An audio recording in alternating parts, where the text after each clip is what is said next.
तो चलिए आज बात करते हैं भारतीय संविधान के उस हिस्से की जो सिर्फ एक इंट्रोडक्शन नहीं है, बल्कि कह सकते हैं कि ये पूरे देश का एक वादा है, एक संकल्प है। जी हाँ, हम बात कर रहे हैं प्रस्तावना की, जिसे हमारे संविधान का दिल और आत्मा भी कहा जाता है। ये सवाल बड़ा दिलचस्प है ना, कि भाई क्या ये सच में मुमकिन है कि इतना बड़ा, इतना कॉम्प्लेक्स लीगल डॉक्यूमेंट जिसमें हजारों शब्द हैं, सैकड़ों पन्ने हैं, उसका पूरा का पूरा निचोड़, उसका सार बस एक जगह मिल जाए? और जवाब है हाँ, बिल्कुल मुमकिन है, बस उसकी प्रस्तावना पढ़कर।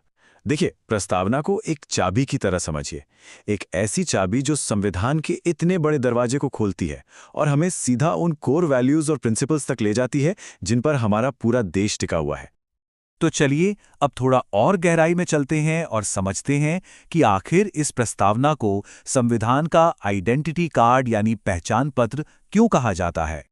तो सवाल उठता है कि ये प्रस्तावना, ये प्रियम्बल आखिर है क्या? देखिए, इसे आप संविधान की एक छोटी लेकिन सबसे पावरफुल समरी मान सकते हैं। जैसे किसी भी किताब की भूमिका या फॉरवर्ड हमें बता देता है कि लेखक क्या कहना चाहता है, ठीक वैसे ही प्रस्तावना हमें बताती है कि हमारा संविधान क्या हासिल करना चाहता है, उसके लक्ष्य क्या हैं। और इस बात को शायद सबसे बेहतरीन तरीके से समझाया था जाने माने जूरिस्ट N.A. पाल्कीवाला ने। उन्होंने ही इसे संविधान का पहचान पत्र कहा था। सोचिए, बस ये एक लाइन और इसमें इसका पूरा महत्व, इसकी पूरी अहमियत सिमट जाती है। और हाँ, ये जो विचार है ना, ये अचानक से कहीं से नहीं आया। इसकी जड़ें हमारे इतिहास में हैं। ये कहानी शुरू होती है जवाहरलाल नेहरू के ऑब्जेक्टिव रेजोल्यूशन से, जो उन्होंने 13 दिसंबर 1946 को पेश किया था। असल में यही वो विजन था, वो दस्तावेज था जो आगे चलकर हमारे संविधान की प्रस्तावना बना। अच्छा, अब आते हैं सबसे बुनियादी सवाल पर। वो ये कि आखिर भारतीय संविधान को अपनी शक्ति, अपनी अथॉरिटी मिलती कहाँ से है? क्या किसी राजा महाराजा से या किसी बाहरी ताकत से? नहीं, जवाब छिपा है प्रस्तावना के पहले ही 3 शब्दों में, हम भारत के लोग। ये सिर्फ शब्द नहीं है, ये एक ऐलान है। ये हमारे पूरे लोकतंत्र की, हमारी पूरी डेमोक्रेसी की नींव है। इसका मतलब बहुत सीधा और साफ है। इस देश की असली ताकत यहाँ की जनता है, द पीपल ऑफ इंडिया। संविधान बनाने वालों ने इसे लिखा जरूर, पर इसे असली शक्ति हम सब ने मिलकर दी है। मतलब पावा ऊपर से नीचे नहीं आती, बल्कि नीचे से यानी जनता से ऊपर की तरफ जाती है। तो ठीक है, ये तो हुई शक्ति के स्रोत की बात। अब आगे बढ़ते हैं और देखते हैं कि प्रस्तावना भारत के कैरेक्टर को, उसकी पहचान को कैसे डिफाइन करती है। आखिर भारत है कैसा राष्ट्र? प्रस्तावना बताती है कि हमारा देश 5 मजबूत स्तंभों पर खड़ा है। ये हैं सॉवरेन, सोशलिस्ट, सेक्युलर, डेमोक्रेटिक और रिपब्लिक। चलिए एक एक करके फटाफट इनका मतलब समझते हैं। सबसे पहला, सॉवरेन यानी संप्रभु। इसका सीधा सा मतलब है बॉस हम खुद हैं। भारत अपने फैसले लेने के लिए पूरी तरह से आज़ाद है। चाहे वो देश के अंदर के मामले हों या बाहर के, कोई भी दूसरी शक्ति हमें ये नहीं बता सकती कि हमें क्या करना चाहिए और क्या नहीं। दूसरा है सोशलिस्ट यानी समाजवादी। इसका लक्ष्य है एक ऐसा समाज बनाना जहां गैर बराबरी कम हो और देश के जो रिसोर्सेज हैं उनका फायदा सिर्फ कुछ लोगों तक ही सीमित न रह जाए। और हाँ, एक दिलचस्प बात यह है कि ये शब्द ओरिजिनल प्रस्तावना में नहीं था। इसे 1976 में 42nd अमेंडमेंट के जरिए जोड़ा गया था। फिर आता है सेक्युलर यानी पंथनिरपेक्ष। इसका मतलब भी बहुत साफ है कि देश का, स्टेट का अपना कोई ऑफिशियल धर्म नहीं होगा। सरकार की नज़रों में सारे धर्म बराबर हैं और हर इंसान को अपनी आस्था, अपने विश्वास को मानने की पूरी आज़ादी है। और समाजवादी की तरह ही इस शब्द को भी 1976 में ही जोड़ा गया था।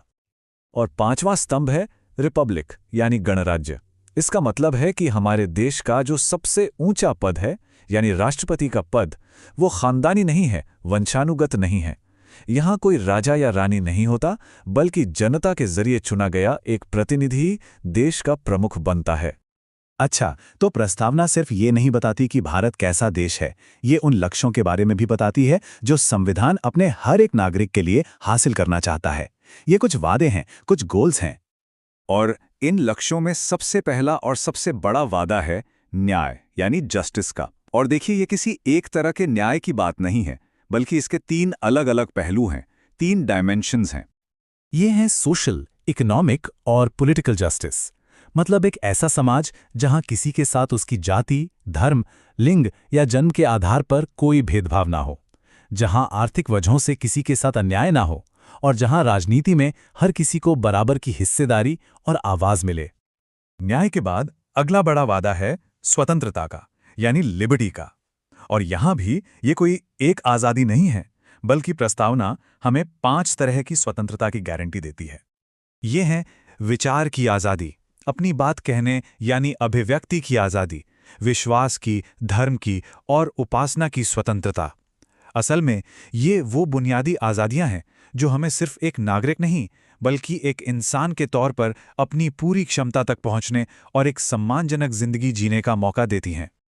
चलिए अब एक बहुत ही प्रैक्टिकल सवाल पर आते हैं। ये सब सुनने में तो बहुत अच्छा लगता है, ये सारे बड़े बड़े शब्द, ये आदर्श, लेकिन इनकी कानूनी हैसियत क्या है? क्या इनके आधार पर अदालत में कोई केस किया जा सकता है? अब यहाँ एक बड़ा ही दिलचस्प पेंच है।